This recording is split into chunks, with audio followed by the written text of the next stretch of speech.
Are you lost amidst a blizzard of digital marketing information? Are you looking for the most effective way to get in front of the pack using your own expert knowledge? Or are you striving to become an industry leader online? Come in from the cold and join us inside the Igloo today, the #1 content marketing show for peeps who like winning. Each episode of Inside the Igloo, you'll get the inside scoop on what's working and what's not in the world of content marketing from global leaders in the game. Inside the Igloo, we interview the experts who will offer strategy, advice, tips, and tricks that'll set you on a path to branded digital leadership in your field. Inside the Igloo. Stop fighting the icy winds of confusion. Step out of the storm and come in from the cold. Warm up with expert knowledge inside the Igloo, the #1 content marketing show for peeps who like winning with your host, Wes Ward. Inside the Igloo. Yes, that's right. It's that time of the week again. It's Inside the Igloo, the #1 podcast show for people who like winning. My name is Wes Ward. I'll be your host today. And as usual, my partner in crime all the way from the other side of the pond, which is actually content marketing heartland. It's Mr. Agency himself, Nate Riggs from the Karcher Group in Cleveland, Ohio. Do you think Ohio is the heartland of content marketing at the moment, Nate? You know, I think it absolutely has started that way, and you know, it's ironic that you know, one of the old slogans in one of the very popular Ohio campaigns used to be Ohio, the heart of it all, and I think that rings through for a lot of different things. Football, American football for one, perhaps content marketing for the second. So we'll go ahead and take credit for that. Obviously, you guys, you live there as well as, you know, it's the home of the Karcher Group, but I realise that there's some other big names in the game who do they live in Cleveland or they just live in Ohio? Like, I'm thinking of Joe Paluzzi for a start.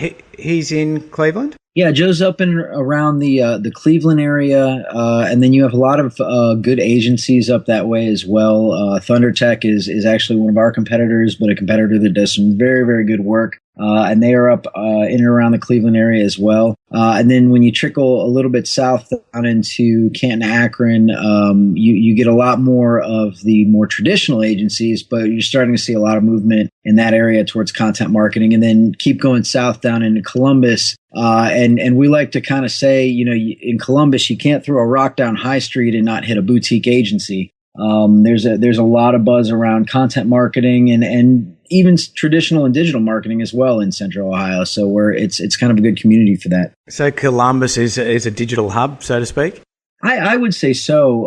And not only, you know, a digital hub for things like marketing, but really a technology hub. A lot of people don't know this, but Columbus is one of the hotspots for medical device technology in the world.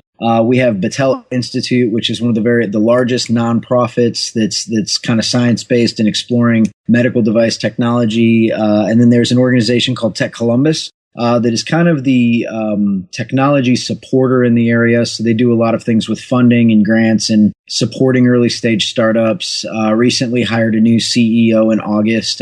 So, you know, there's a lot of buzz around technology in Central Ohio, and I see that kind of continuing into, you know, 2013, hopefully. And so for the benefit of people who are not from the States, how far is, say, Cleveland from New York? Because it is East Coast, that's correct, yeah? Yeah, East Coast. Cleveland from New York is probably about 10 hours drive, and I would say about 90 minutes, you know, somewhere around 90 minutes, depending on, you know, everything else in terms of an airplane ride. So really, you know, not that far away. So that's the equivalent of Melbourne to Sydney at this stage. Yeah, it's about a 9-hour drive from where we are. Okay. And there you go. So looking forward to you coming over, mate. Yeah, I would love to get over there. It's always been a dream of mine to get over to Australia. So hopefully in the next year or two, we'll figure out a reason to make that happen. Yeah, March next year might be a good time to pop over for some reason.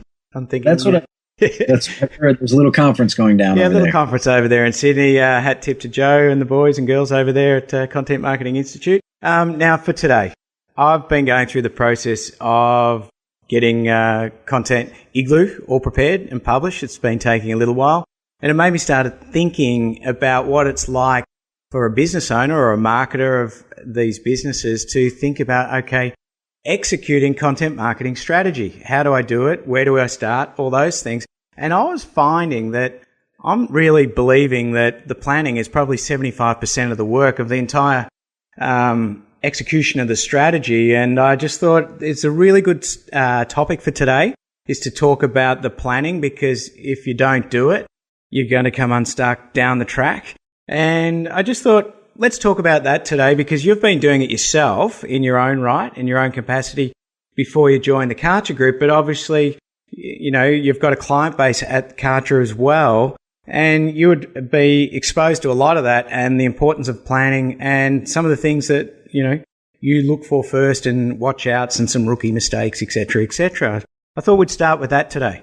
No, yeah, I think you bring up a really good topic too, because unlike a lot of other forms of advertising, content marketing is really it's really rooted in strategy. You know, a lot of other forms of marketing, like different types of advertisement, yeah, there's strategy involved, but you can get by simply executing the tactics and see some results. But with content, you know, the meat of it is the story that you're telling. And if those messages and those stories don't, you know, hit the target audience or speak to the objectives or, you know, are compelling enough to actually get some eyeballs on them, it really doesn't matter what you execute, because it's going to fall flat. So really taking the time to work through a planning process and kind of, you know, set the stone, and then keeping that planning process very dynamic, because the other side of content marketing is that you can develop a plan, but you have to realize that within, you know, weeks to even months, that plan may need to be adapted because something in the external environment has changed that you need to react to or leverage.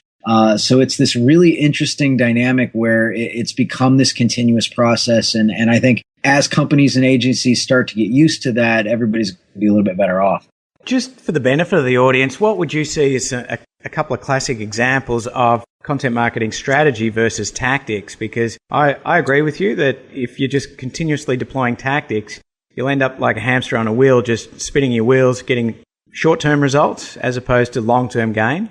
I just thought we'd touch on that, because I think getting strategy right from the outset before you commit any resources outside of planning is going to be critical to the success or failure of these types of ventures.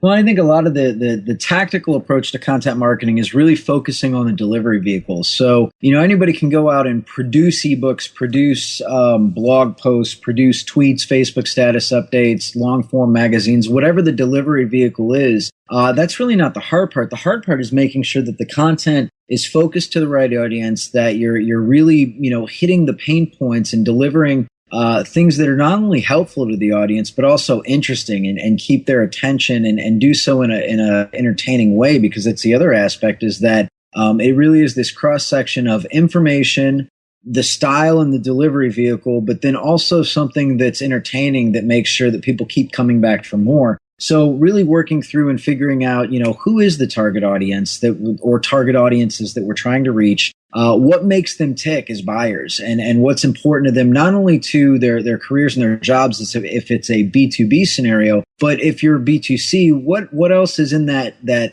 target audience's lifestyle that you can speak to? And we kind of saw some of this with Coca-Cola's relaunch of their website last week when we talked about that. But that's really the meat of it is making sure that you've got your categories of content organized, that you kind of have the parameters around the direction that you're going to sail the ship, and then filling in the tactical delivery vehicles and coming up with a plan for that after you've kind of refined the focus of the direction of the content. Absolutely. You actually started moving into an area that was one of our important things we wanted to cover off today. And as part of planning, it's just so important to define what we call your target profile of the person you're trying to tell the story to, or sometimes it's called persona or avatar. In some of my reading and also in a couple of other interviews that I've done, it's becoming quite apparent that even good companies don't go just from a marketing point of view, not even a content marketing point of view, but a marketing strategy point of view. They haven't really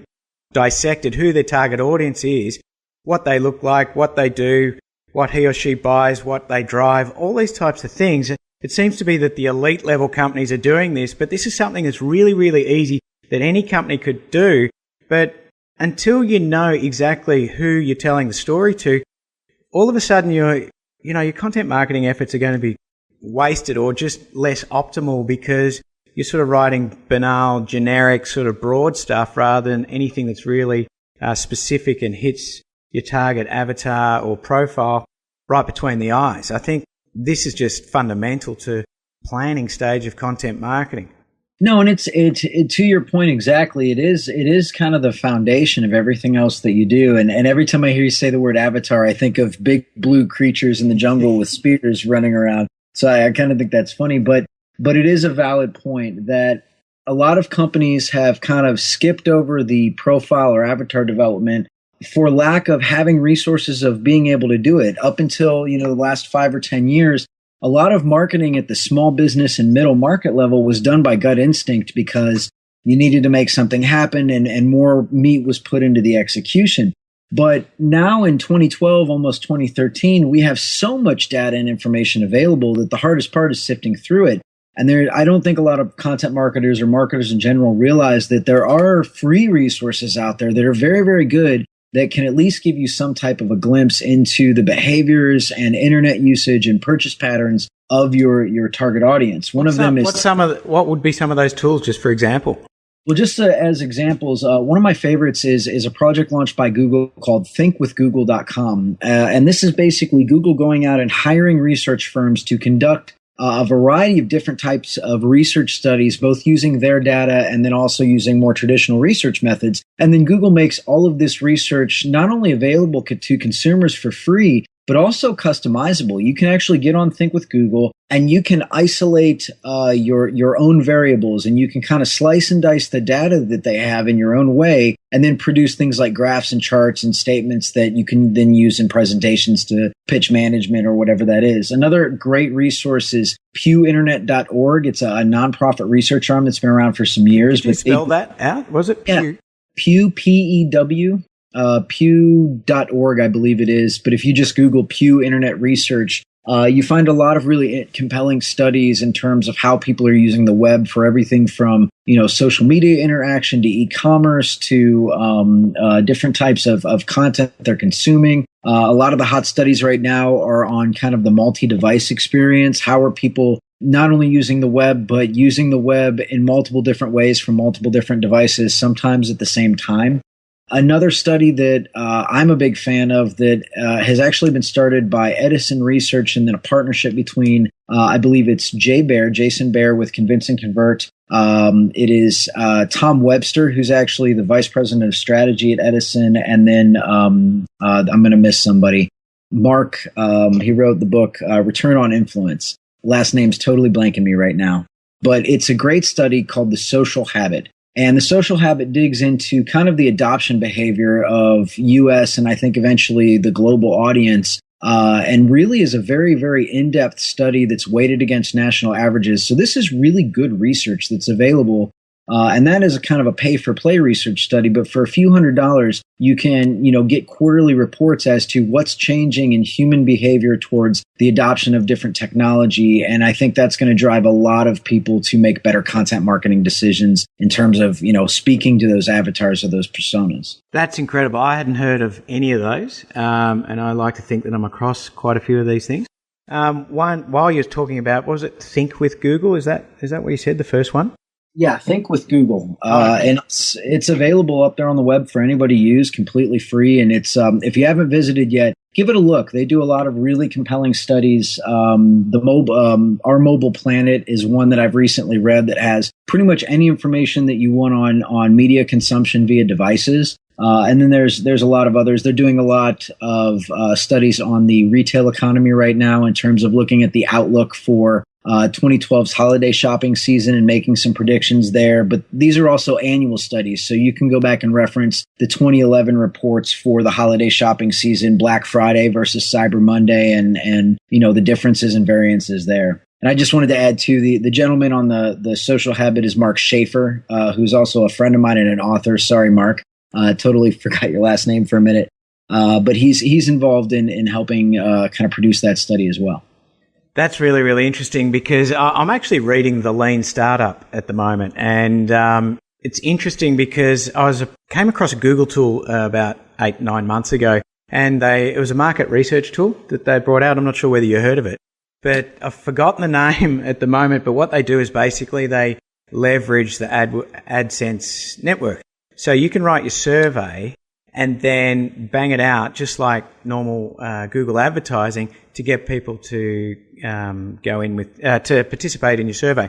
Now, what's really, really interesting is that you can start to test hypotheses, and that's why I was, very interested in the lean startup. What they're saying is, here's an assumption you have about potentially your target customer. Okay, let's go and validate that as quick as we can. And this tool was really, really compelling because unlike a research tool like SurveyMonkey, where you can create fantastic researches, if you don't have an audience to go and survey, well, you're back to square one. Whereas with this tool from Google, at least you could use their ad network to get through there. And it was just really, really interesting. I got some interesting insight into target audience and who would use this and the breakdown between consumer and professional. And it's just another way of using research to validate some of your assumptions before you start spending thousands of hours or thousands of dollars starting to execute a content marketing strategy. Yeah, and research and insights have become much more accessible to the general population. So, if that's not enough reason to get in and spend even if it's a few $100s, spend a little money up front to do some research and run some scenarios and try to get a glimpse into how your target market behaves. Because at the end of the day, that may save you from spending thousands of dollars downstream on a missed opportunity or missed target because you didn't do that research up front. Another one that I've come across in the past, and I've actually used twice on my own that I really like is literally called Ask Your Target Market, and it's just aytm.com, and we'll go ahead and put a link in the show for that. But this is actually a little bit different take on market research solutions, where they have panels of thousands and thousands and thousands of users who are either interacting via their mobile device or via text messaging or email. And they can actually go out and they can really pinpoint down to your target demographic, psychographic, and then launch different types of surveys and questionnaires to those and pull back those results very, very quickly. It's probably not a perfect science. Anytime you're incentivizing somebody for participating on a panel or answering a survey or questions, there's probably going to be some variance in terms of the data and insights that you get out of that. But for most middle market and small businesses, it's probably going to be close enough. It's at least going to give you an idea and alert you to any major red flags that maybe you weren't thinking of, before you spend the money in terms of designing and launching content marketing campaigns. Well, it becomes clear that, you can spend a few pennies in the dollar, so to speak, as an American phrase, so that you're not making, $1,000 mistakes down the track. You're getting the core questions answered early, and they may be underpinning the entire business strategy. So it's a fantastic way to find out, I look at it, free tools as well, like Alexa, but the ones that you're describing seem to bring in a lot more qualitative information, sort of more behavioral. So that's something that's always difficult to find because you're always assessing against gut instinct otherwise, instead of sort of real numbers to back it up. And when you're trying to push through a content marketing plan and get buy-in within a bigger organization, you probably need these types of numbers in order to get sign-off from up above. Yeah, and one of the things that I learned from early on from one of my very good marketing mentors was don't ignore your gut instinct as a marketer, but don't depend on it. Use your gut instinct to make an assumption or come up with different types of ideas or theses that you want to try to then disprove. So if you have a gut feeling about something, then the next thing you should do is try to find the research to prove yourself wrong. And if you fail in proving yourself wrong, then you really know you're onto something.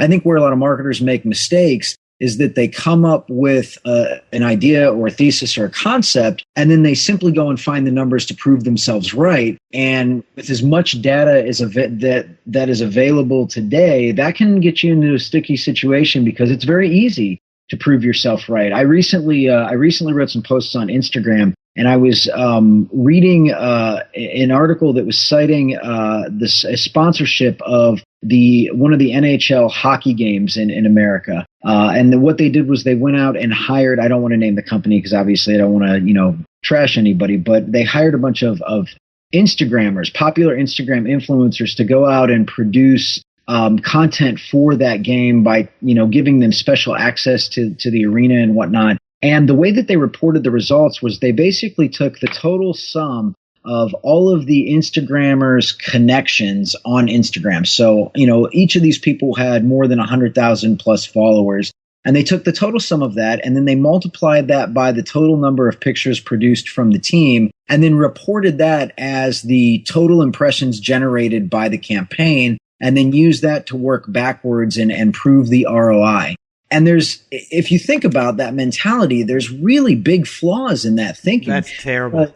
Yeah, not every photo on Instagram is going to be seen by every single user. And I think sometimes we get ourselves into situations with the tactics, like we were talking about earlier, focusing on tactics like Instagram or photo sharing. And we want to do something because it's hot and it's new and it's shiny. And then we're stuck then trying to prove the value of that using Band-Aid numbers to try to make it look like it was worth doing it. And I think that's a big flaw that a lot of marketers make, and particularly content marketers, because this is still kind of a new area. And it's one that, in the near term, people are going to start losing their jobs over things like that. I agree. And this is the thing, is that you can get the numbers to say anything you want, okay? And it's even easier to get a compelling argument through when you're pitching it to an audience that doesn't really understand what you're talking about. They're just saying, oh, yeah, okay. But eventually, the real numbers don't lie. Whether there's, do we make money? Do we lose money? Have we extended our brand value? Those sorts of things. You're going to be in a lot of trouble down the track if the results are just not coming in each time. It's interesting, and just a quote from the Lean Startup again, is that what the point you brought up before about trusting your instinct but not relying on it, I think is really, really valuable. Where they take it a step further is go, okay, that's what your instinct says. Now let's go and split test it. And the role of the Lean Startup is to test as quickly as possible to disprove or prove a particular idea. And it's really, really good because my 3D background paralleled the author's time at IMVU, which was a 3D social enterprise play as well. And so what they were going through, what they assumed people wanted and what they did want were poles apart along the time, because their experiences and what they wanted was different to their core assumptions. And I think as marketers, it's our responsibility to be creative, but also get the result for the business. And that's that split testing, getting out there, turning that cycle around as quick as possible. Because if it works, roll it out like crazy, test a channel, test a mechanism, test a concept, test a medium, but, just test it so that you don't lose the house in the process if it works, and then just, go for it. But to build on that too, and I agree with you 100%, that this idea of testing and failing fast is really what needs to happen in marketing in general, not just content marketing. That's the job we're in, isn't it? Isn't that the job we're in, is just to disprove the failures, because the bulk of it will be a failure, whatever we try?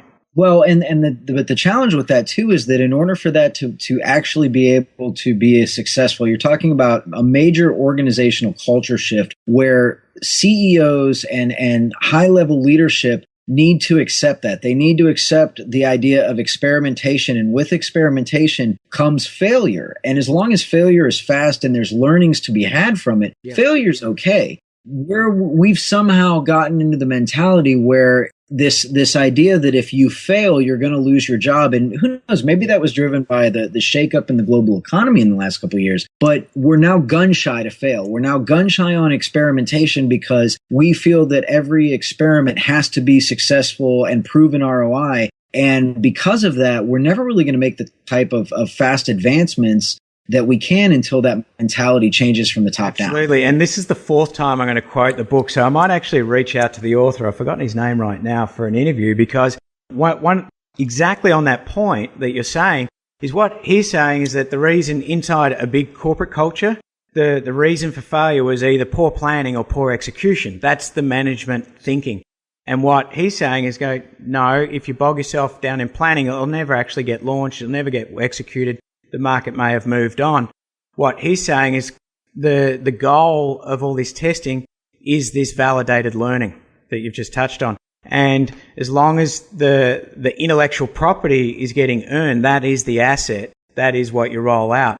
And the failure within the bigger corporates is that, okay, you obviously didn't do your homework. That's why it failed, is the assumption. You didn't do your planning, or you did your planning right, and you just didn't know how to execute it, or you hired the wrong guy, or you did this wrong.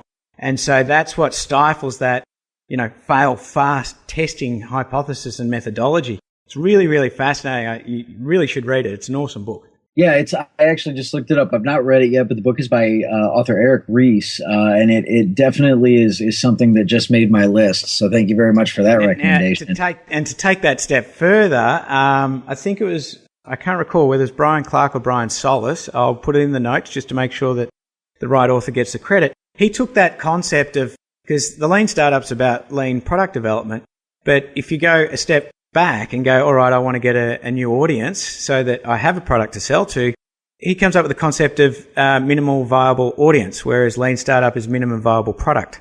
And it's like, okay, what can we do to test our value proposition with our marketplace? Because if we're not adding value, we don't exist. And it's just a really interesting way that if we're looking at it from a business point of view, especially a medium-sized business that's under-resourced, they're going to be really strategic with whatever work they do in content marketing. And we're just discussing a lot of ways here today on how to, say, test one variable, test this to prove some assumptions. So now you know where to commit your resources to, knowing that they're going to be 80% effective as opposed to 20% effective.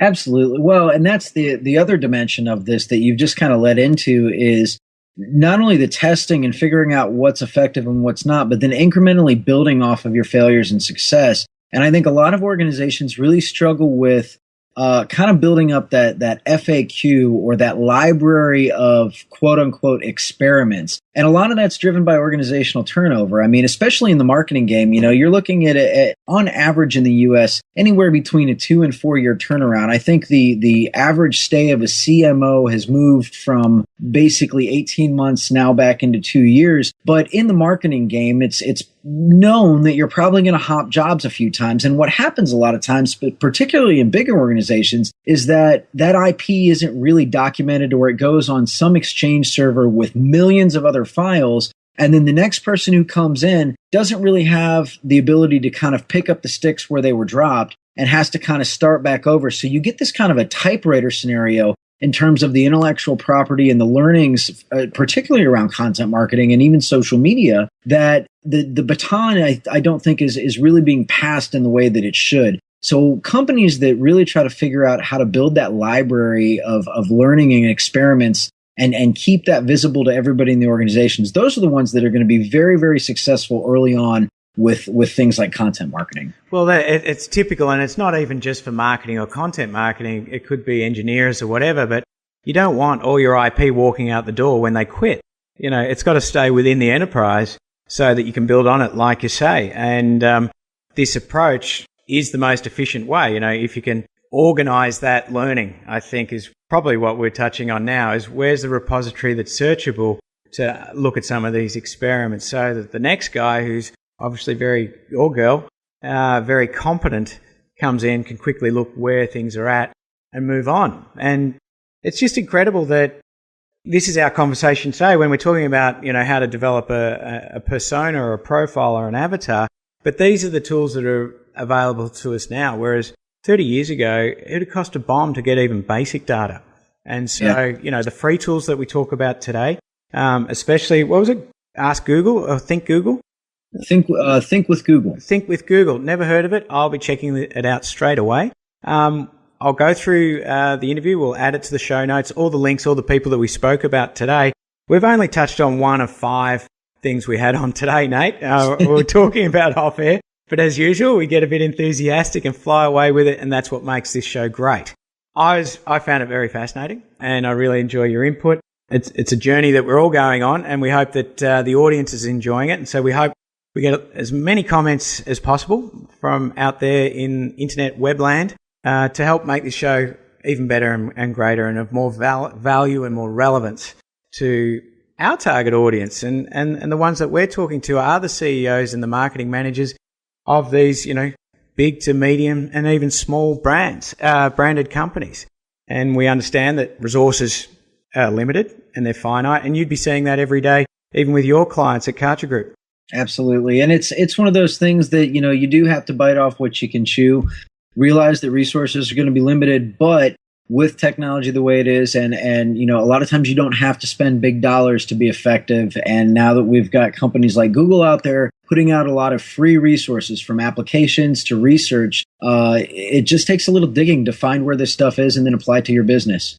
Well, in the next couple of episodes, I suggest we'll probably try and pick up some of the items that we missed out today. We're talking about the avatar or profile persona checklist, also content planning in terms of the editorial guides if you want to expand your platform to make sure that other people can get involved, how you do that, editorial calendars. We did have a tool of the week, but we'll save that for next week.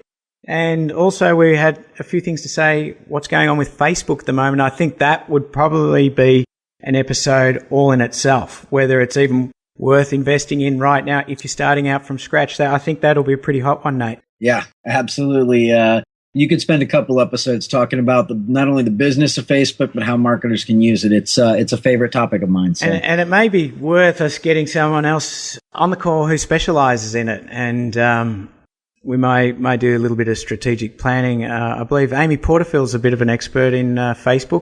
Is she from Ohio as well? She is not from Ohio. Amy, I believe, got her start as the Facebook community manager, or one of her early starting positions was the Facebook community manager for Social Media Examiner. And she is now on her own and doing some really, really great work in terms of training and education around how Facebook or how your business can fit into Facebook, essentially. So right. And have you worked with her or come into contact with her? I have met her once. I believe it was at Content Marketing World. And I've talked to her online a few times. We've traded some tweets and whatnot, but she would be a really interesting guest to have on the show. Well, maybe we'll reach out to her after the show as well. Look, we're already out of time. I can't believe it. It feels like we've only just warmed up. This could go for another 3 or 4 hours, but you've got your family to get to, and I've got a working day to embrace. So thank you again, Nate. It's been an awesome interview, and conversations. Absolutely. And how? Just one last thing, Karcher Group, the blog rollout. How's that going? It's going very well. We're pleased to say that we are 2 months into hitting our editorial plan in terms of production schedule. So that's really the first metric that comes is, can you produce the content? And we're now moving into kind of the next phase, which is really starting to get some good measurements on the effect that we're having. So so far, so good. It's been a lot of fun getting this off the ground. And you've got 24 contributors, is that correct? We actually just added 2. I want to give a special mention to Jenna Sabrini and also Jeff Taylor, who are our 2 newest team members at TKG, and also 2 new contributors to tkgenius.com. I've not seen Jenna's next post yet, but I can tell you that Jeff did a really interesting post deep diving into Gentlement, which is basically the Pinterest version for men. So stay tuned. That'll air next week. I believe it's Wednesday or Thursday, but Jeff will take you through how Gentlement can be important to your business. Well, that's just a classic example on, when you say 24, 26 contributors, immediately I think of that EPS ad of herding cats. But obviously, and I'll put that in the blog as part of the show notes because it's one of my favorite YouTube videos of all time. But obviously, it can be done, and that's how you execute is good planning, which was the topic of the show, so that the heavy lifting is spread out so that you can actually get it done and get it executed. It's an interesting metric that you've just said, that the first one was producing content consistently.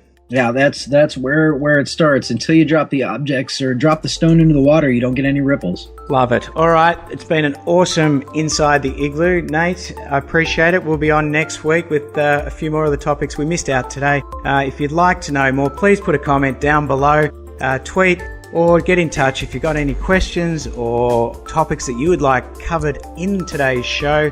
Get in touch with us, put comments below. We love to hear from our audience. You've been listening to Inside the Igloo, #1 content marketing show for people who like winning. Bye for now. You've just been Inside the Igloo, the #1 content marketing show for peeps that like winning, with your host, Wes Ward. For more information about leading your market online, visit Content Igloo at www.contentigloo.com.